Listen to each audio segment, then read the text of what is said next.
Cubs lose to the Reds, but why did Jameson Taillon pitch with less than 24 hours until the trade deadline? Here we go.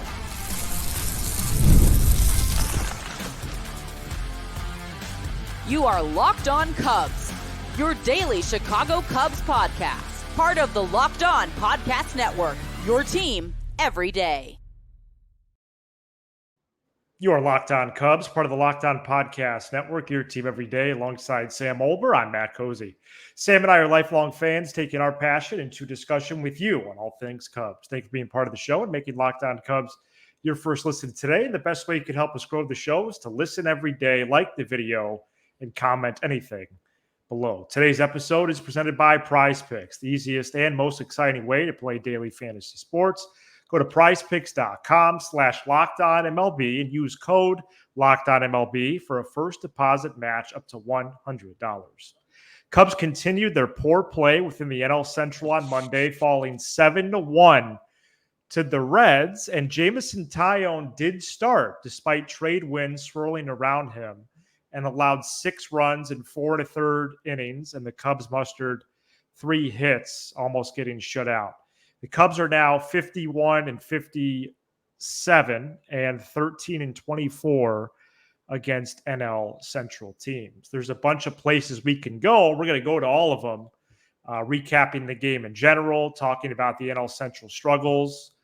But Sam, I think top of mind for both of us right now, as more trades are made even this evening as we record, is not as much, hey, why hasn't Jameson Taillon been traded? Because the trade deadline hasn't passed. But why did he take the mound in a Cubs uniform on Monday night? Man, I had a rough Monday afternoon, have some wisdom teeth problems. I'm getting one of them pulled tomorrow. And so I was on some I was on some pain medication, and I took a little nap. I woke up, I saw Taillon on the mound. I thought I was hallucinating. Look, you said it perfectly. I'm just going to repeat it in a different way. Yeah. There's 2 conversations here. One, should the Cubs trade Jameson Taillon or not, is separate from the fact of, hey, you can't sit here and tell me that there's a 0% chance that he's being traded. You also can't sit here and tell me that the offers have been so bad because there's still a whole nother day left. Right. We just saw the Houston Astros get 200 cents on the dollar for Kikuchi. Why would you put him out there, even if there's a 10% chance you're going to trade him? And even so, one start doesn't damage it. Sure could. What if there's a team that's just afraid to jump in because the peripherals aren't great and he's in an argument with his owner? You don't pitch Taillon, and then 2 minutes before the deadline, the owner says, no, it's my decision. We're trading him. Let's go. We need to make a splash. Not starting him today makes no sense. It just makes no sense. We've seen what a trade like this can do to a franchise. I mean, look no further than Scott Feldman, right? And you go out there, you run him out there, and you don't even give yourself a chance. Maybe he still gets traded tomorrow. I doubt it at this point. The only argument that I'm open to listening to would be if he was told by his boss, because he has a boss, that said, no way. That's bad optics. We're not trading a guy pitching this well if we're trying to win next year. If that's the case, maybe that happened. Otherwise, I can't think of another explanation that makes sense. Again, guys, I'm not saying should you or shouldn't you. I believe the Cubs should trade Jameson Taillon. Tonight's a great example of it. I don't believe in his long-term sustainability. He makes too many mistakes in the zone that get hit for home runs. Last year was lefties. Today that's got him. I don't believe he's done a whole lot different this year. I just think last year he's a little bit unlucky. This year he's probably been a little lucky. It balances out. I don't think he's an $18 million a year pitcher. I just don't. But that's no disrespect to him. I'm also open to hearing to the fact that he is, and that the Cubs need the depth. But what I'm not open to hearing, what you're not open to hearing, is that Monday night, 24 hours before the trade deadline, even less, to run him out there when you could have just called somebody up. You could have just ran Steele out there. You have no chance to come back into this race. So don't give me they don't want to give away a game situation. They gave it away anyway. They were awful. It is unexplainable that he got this start today, hurting his value, risking a chance of injury, doing all these things. And I for the second straight day, yesterday in a positive way, today in a negative way, I'm just shocked. I'm shocked by how this operation's run. And I don't know what else to say. I would say with the Crochet mess over the last few days, Taillon is the best controllable pitcher on the market. 2 seasons remaining for 18 M's per season. And again, if you're with us for the first time, as we're here at the 2024 trade deadline, appreciate you checking out the show. We're here 5 days a week. The thought was that the Cubs could get good value in return since there are multiple teams searching for starting pitching. And Taillon was pitching well. So, of course, Jed Hoyer could decide for his plan in 2025, which is a plan to win, that Jameson Taillon should be a part of that plan. However, there's still time on the clock left. And the Mets don't have a pitcher yet. The Braves haven't acquired a pitcher yet. The Yankees haven't acquired a pitcher yet.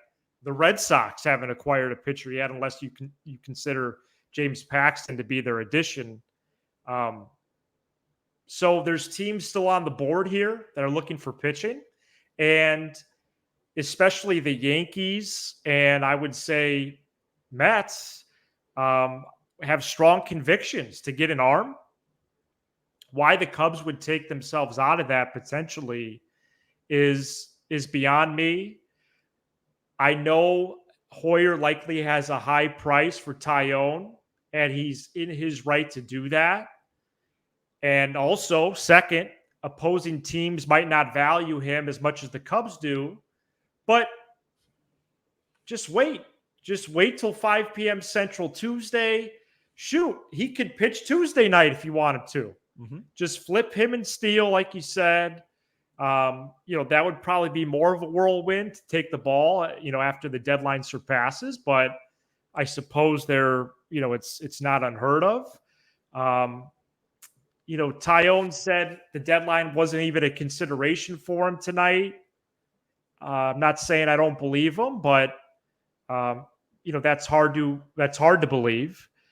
Counsel did tell Taillon that he was starting today, told him Sunday night, and that plan never wavered throughout the day. By the way, Sam, Tribune reporter Megan Montemurro, just a flat-out great job in the postgame.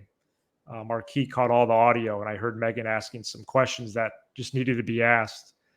I don't want this to be too much of a word salad, but I'm just befuddled. Yeah, I agree. I don't know how anybody could argue against what we're saying on this. There's plenty of things that are arguable. To start him tonight makes no sense.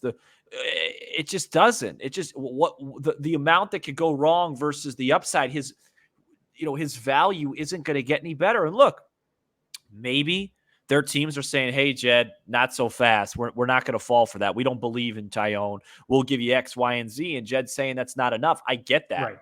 Right. That fully makes sense. Him not getting traded is not a shocker. I would be disappointed, just considering what some other guys have gotten in the market. I understand that his peripherals aren't great. What I mean by peripherals are the under the hood numbers, the projected stuff. Like Kikuchi, for example, he's had a bad year, but the peripherals look good. I get that. But you can't tell me that there isn't a team I think that would jump at Taillon tomorrow last minute. I don't understand it. I also don't believe Taillon. I think I think that's a lot. That's a lot, right? Like, hey, this could be my last start. Tomorrow I could be in a different city. None of it made sense to me.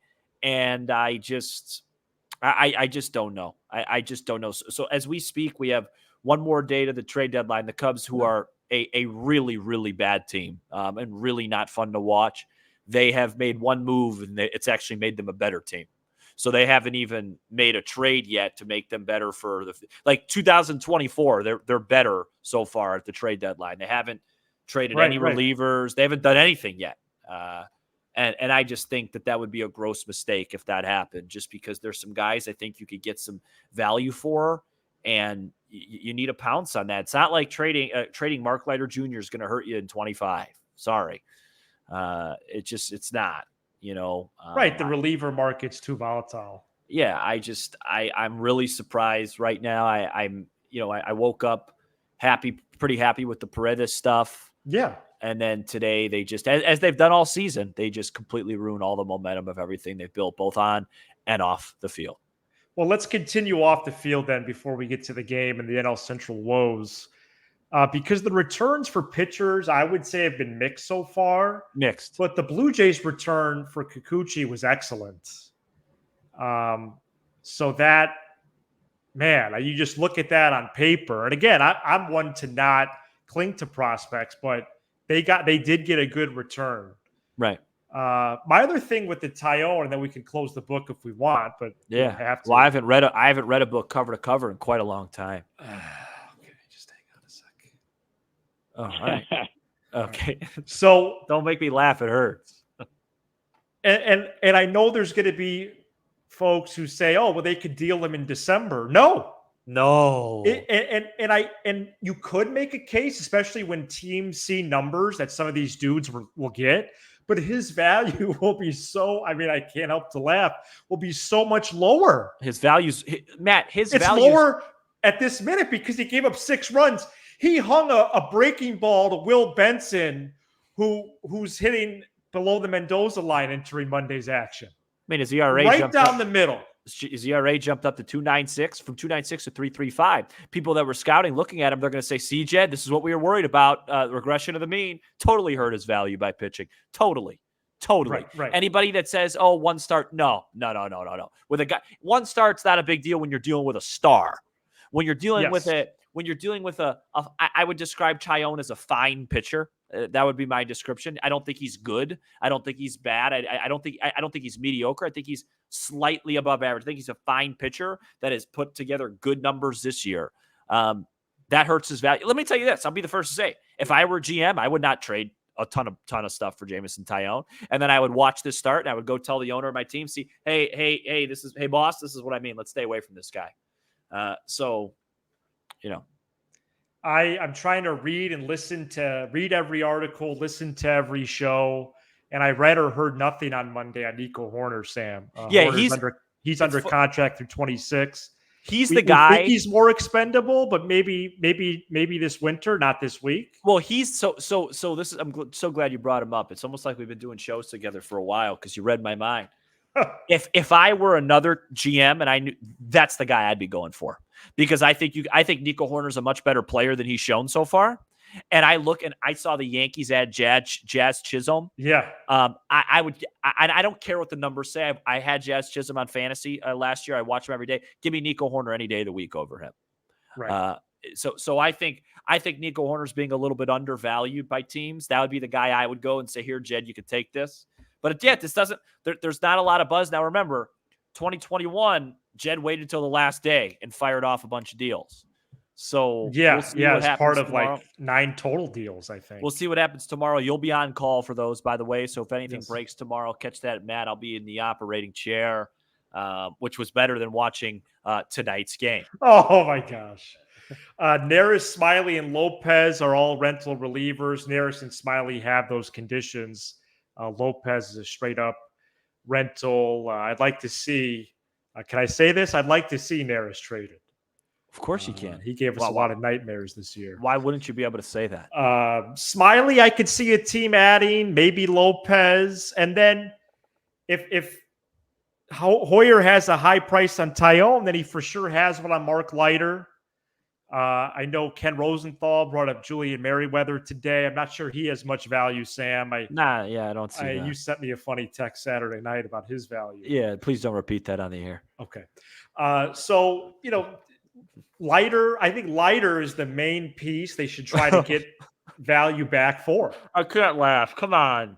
Well, he's the main piece. Well, we're supposed to have all these high-priced guys, and the best guy we're going to trade's Leiter at the deadline? That's the way it's trending.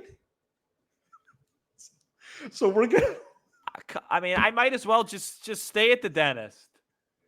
Coming up next, we can continue trade discussions. We can break down Monday's game. We can talk... Leiter? That's it? Go Cubs. Hey, listen, if you want to be a glass half full guy, the Cubs are going to win plenty of games in the second half. They're not making any moves. It's going to be the same team. Hey, let's go make a run for it. They sure looked able tonight. Coming up next, let's talk about that game and much more. Today's episode is brought to you by our great partners at Supply House. Get supplies from the site that's made for the skilled trade, supplyhouse.com.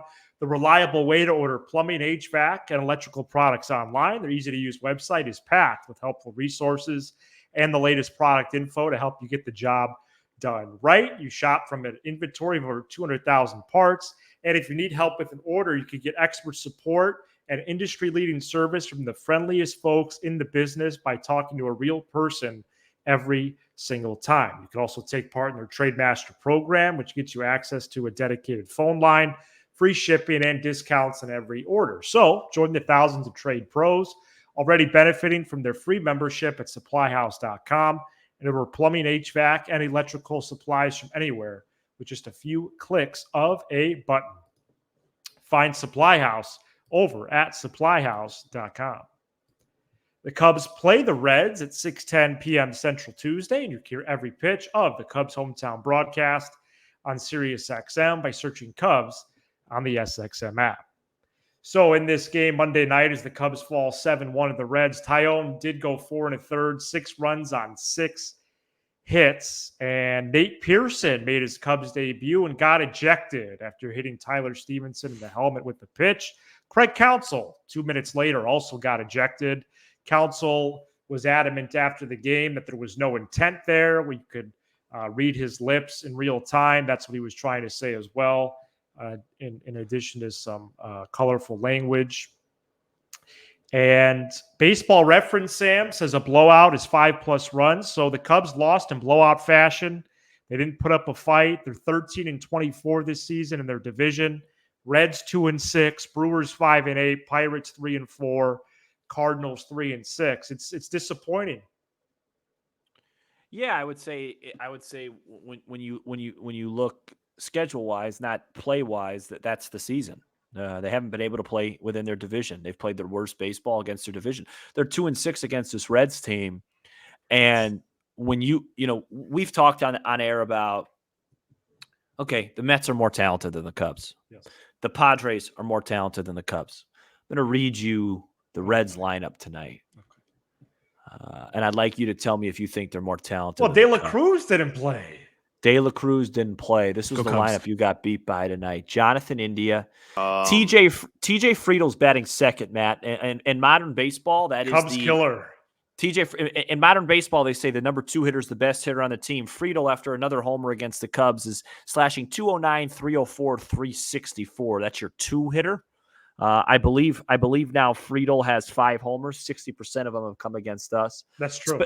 Spencer Steer, they're 3 hitters, slashing 237, 326, 430. Former Cub Jamer Candelario, slashing 228 with a 284 on base. Stevenson, Fraley, Marte, Benson, Espinal. This is a minor league lineup. A minor league lineup that Jameson Taillon and the Cubs got destroyed by today. At our 2-6, the Cubs were awful at all facets. Michael Busch failed to turn a double play ball. Taillon made a bunch of 2-strike mistakes. I'll give the Cubs this. It was a better offensive performance than 3 hits and 1 run. I'll give them that. They hit a bunch of balls to the track, to the wall. It wasn't their day. Happens, but still not nearly enough.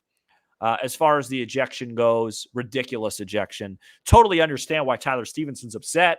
You get 97 to the head. That's a dangerous thing. That could change your life, right, in a negative way. So I totally understand why he's angry. He has the right to be angry. Doesn't matter if it's an accident or not. You hit me in the head at 97. But to get tossed for that is awful, terrible umpiring. Just totally a novice level job by the umpire there. And yeah, as far as the Cub goes, every time you think there's a sliver of momentum, this is what they do. Remember?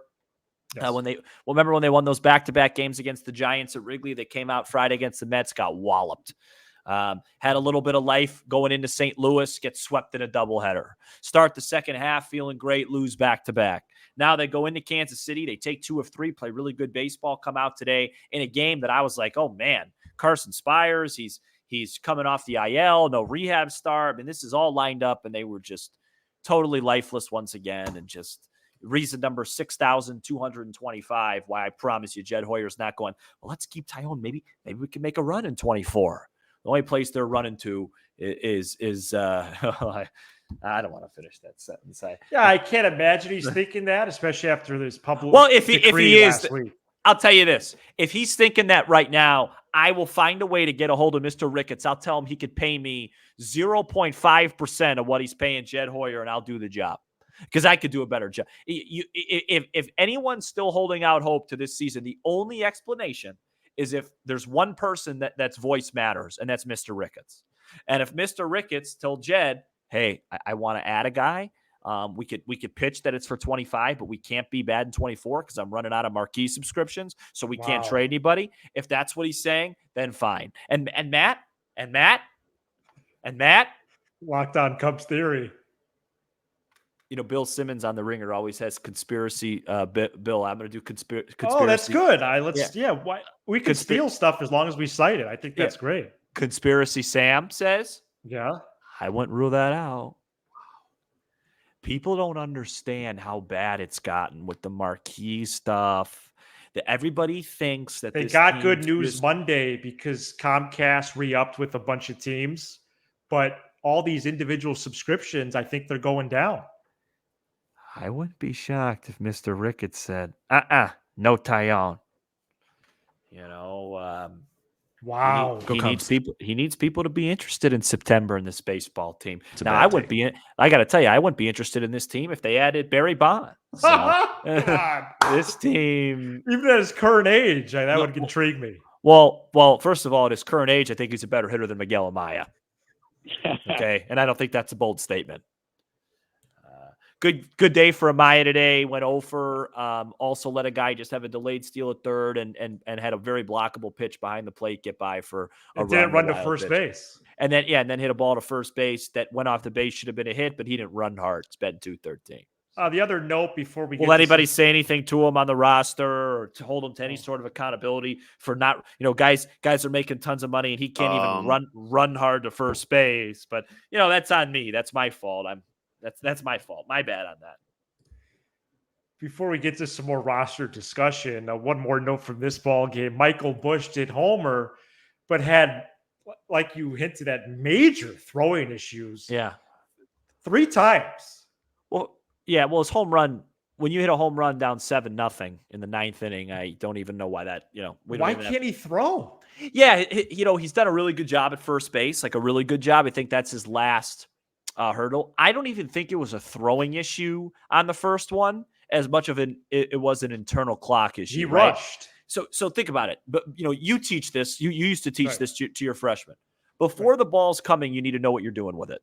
Right. So you tell yourself, Jake Fraley's at the plate. He can run. Tyler Stevenson's at first. He can't run. If a ball's hit really hard to me, I'm going to first because Fraley's the tougher out. Even if Busch makes an accurate throw to second base, they're not going to double off Fraley. He runs too well. But if he steps on first, they're probably going to get Stevenson. And guess what? Even if you say to yourself, hey, we don't want a runner in scoring position, you got to get the force first. Fraley can run. Amaya's behind the plate. He's going to steal the base anyway. These are things, thinking ahead, that nobody does on this team. And we're paying somebody $40 million to teach this stuff, and it's not being taught. I'll see you Wednesday night. It's a bad take. Coming up next, let's get to some more roster discussion. Today's episode is brought to you by our fantastic partners over at Prize Picks, America's #1 fantasy sports app. It's the easiest, most exciting way to get in on the action while you watch your favorite sports and players. Pick more or less on 2 or more player stats than to watch the winnings roll in. Folks, baseball season is almost 70% of the way in. Can you believe that? No, it makes me sick. Season's almost 3/4 over. Don't miss your chance to add your favorite players from the diamond in your Prize Picks entry. Whether it's strikeouts, RBIs, or first inning runs, take your pick of more or less, then add them to your Prize Picks entry. Prize Picks is really simple to play, with your entries taking less than 60 seconds to submit, turning $10 into $1,000 with just a few taps of your screen. Download the Prize Picks app today and use code LOCKEDONMLB for a first deposit match up to $100. That's a first deposit match up to $100 by using code LOCKEDONMLB. Pick more, pick less. It's that easy. with Prize Picks, America's #1 fantasy sports app. Last thing here on a Monday for Tuesday episode, Sam, Cody Bellinger was actually activated from the IL literally 25 minutes before first pitch Monday. Did not appear in Monday's action. Isaac Paredes will need to be added to the roster on Tuesday, so someone needs to go down or get traded for Paredes. There's a very clear 4 candidates there: Talkman, Wisdom, Bodie, and Mastro. Who do you think should get sent down or traded? Yeah, it'll probably be Mastro. Okay. Will get sent down. I mean, Talkman, I'm hoping gets traded tomorrow, but right. For his sake, or yeah, I don't know. Can I read you a quote from Taillon? Yeah. This is from Patrick Mooney over at The Athletic. Yes. Cubs pitcher Jameson Taillon, who has a 10-team no-trade list, which, by the way, I would love to know. I always am curious why. Yeah, that is interesting. Indicated that Chicago's front office has not approached him about any potential deals to this point. I haven't had to say yes or no to anything. So the Cubs aren't even exploring Jameson Taillon, but last week Justin Steele was in reports. Are they doing so without even communicating with him? Because that would be weird too. Yeah, I mean, I guess technically you could say they know his 10-team list, so maybe they're talking to a team that's not on it. So they don't have to say yes or no. He doesn't, if the Astros aren't on his team and they tell him that he's traded, he doesn't have a choice. Correct. He would only have a choice if it was on his team. So I don't know. This season, Matt, in so many ways has made me question if I even know this game. I really thought they'd be a better team. Thought Counsell was going to do a lot of things. Yeah. Thought Jameson Taillon wouldn't pitch the day before the trade deadline when he might be the best pitcher on the market. Right. Thought a lot of things would be better than what they are. So, for me, these next 2 months are going to be really looking in a mirror and asking, do I even know this game? Wow. Give yourself a little more grace. Well, I'm being a little bit facetious or sarcastic, whatever the word is. Still got the pain meds flowing. But you got 2 months of baseball. Yeah, we got 2 months. It's unbelievable. It's not even August 1st, and I literally, I'll show it to you next time you're over. I got a calendar waiting for March 18th, 25. Well, the Bears play a game Thursday. Yeah, but it's different with the Bears. Like, I feel doubly connected. I almost feel like we're a part of the Cubs. Because we have this show. No, it's different. People don't understand what it would be like for us to cover a playoff game. Right. And we might get a chance to see that in 2059. No, don't say that. Well, all right. Hey, quick Tuesday preview. Justin Steele versus TBD. Why TBD? Reds' probable starter Frankie Montas was traded to the Brewers Monday night. Yeah, and he got back Joey Weimer and a horrible return. Some other guy. Jake Judas. The Reds also got Ty France today, who will probably hit a 3-run homer tomorrow. All right. Well, hopefully not. So thank you so much for checking out this edition of Locked On Cubs. You give us 20 to 30 minutes. We'll give you all things Cubs with the laugh or two along the way. Be sure. I think that's where we're never going to trail away from, Sam. We're going to have a good time still. Oh, we have a great time. And that's what makes this an experience. It's what makes it an experience. I just wish the team gave us a little bit more material to have a good time with. Be sure to hit subscribe on YouTube, smash the like button for the algorithm, and leave a 5-star review on Apple, Spotify, and everywhere you get your podcast. And we're bringing back the second listen for the first time in a while. Now for your second listen, enjoy the Locked On MLB podcast. Host Paul Sullivan, a.k.a. Sully. Knows more Cub trivia than I do. Is here daily. I'm not sure where he is here daily. I'm not sure if that's good grammar. To provide national expertise with his trademark humor to help you get ready for the MLB playoffs here in the dog days of summer. Prepare for the Fall Classic with Sully, who has it all covered every single day on Locked On MLB. Available on YouTube or everywhere you get your podcast, part of the Locked On Podcast Network, your team every day. Shout out to Sully and shout out to all Cubs fans wherever you are. Big day tomorrow. Big day. I'm Matt Cozy. This is Locked On Cubs.